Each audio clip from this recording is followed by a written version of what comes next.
বর্তমানে বাংলাদেশ এবং পাকিস্তানের সাথে একটা কঠিন বন্ধুত্ব হওয়ার চেষ্টা চলছে।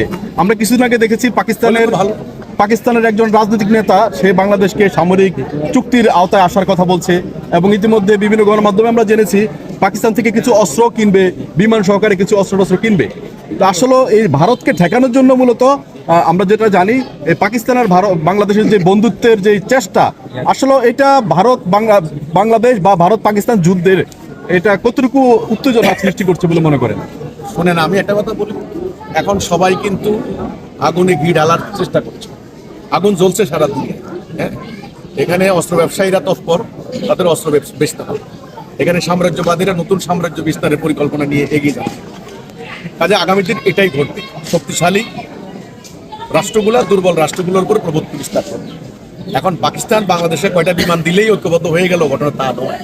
আমরা আবার বলেছি, পাকিস্তান যদি আপনি মুসলমান ধরেন, মানে বাংলাদেশে আমরা ধরেন 15 কোটি, ধরেন বেশি হতে পারে, আমরা 15 কোটি, ভারতে 25 কোটি, কত হলো? 40 কোটি। পাকিস্তানে 25 কোটি, কত হলো? 65 কোটি। যদি আপনি আল্লাহর সভরেন্টির উপরে একজন নেতার নেতৃত্বে ঐক্যবদ্ধ করতে পারেন, তাহলে আর কিছু লাগবে না। কথা শেষ। ওখানে দাঁড়াইয়া, পাকিস্তান থেকে দাঁড়াইয়া এখন বাংলাদেশ আমার ভাই, বাংলাদেশের তোরা আমার ভাই, এটা তো এখন চলে প্রমাণ হয়ে গেছে। কাজেই এভাবে ঠেকাইতে পারবেন না।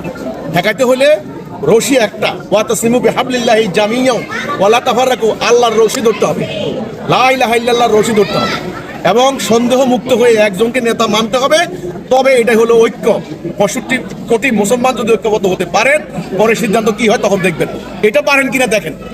ওই পাকিস্তান বিমান কয়টা দিবে, আমরা যাই ওদের পতাকা উড়াবো, ওই ক্রিকেট খেলায় সমর্থন দিব, ওই মুস্তাফিজুর রহমানরা ওরা বাইর করে দিছে, আমরা এবার প্রতিবাদে ওদের একজনকে বাইর করে দিব, এগুলা নিয়ে ঠেকানো যাবে না। ঠেকাইতে হবে ঐক্যবদ্ধ হয়ে, একটা কথার উপরে, একটা আদর্শের উপরে। লক্ষ্য হবে একটা, কর্মসূচি হবে একটা, আল্লাহ রসুল যেটা করেছেন সেটা। ওইটা না হলে কোনো লাভ নাই ভাই।